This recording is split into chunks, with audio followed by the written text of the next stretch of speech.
She pounded on my front gate, her shrill voice cutting through the street. "Open up! The HOA has had enough of you!"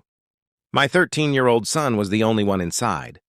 I was miles away at work staring at my phone when he called, whispering, "Dad, Karen's here, and she's brought 2 guys with her." Neighbors peeked from behind curtains as Karen waved a stack of papers, shouting, "This house isn't yours anymore. We'll take it back if we have to."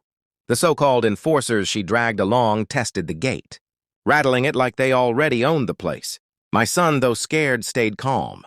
He locked the doors, slid the bolts, and whispered to me, "Don't worry, I have a plan."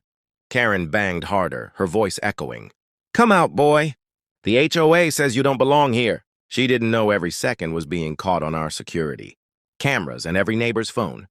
Some gasped, others laughed nervously, waiting to see what would happen. Then came the crash. One of the goons tried climbing the fence, only to trip on the fishing line my son had stretched across the porch earlier. He hit the ground with a thud as the motion alarm screamed to life, flashing bright lights across the cul-de-sac. Laughter rippled through the street. Karen turned red, screaming, "Keep going! Break it down!" But before they could, sirens wailed in the distance. 2 patrol cars screeched to a stop, officers jumping out with hands on their belts. My son stood tall inside the window.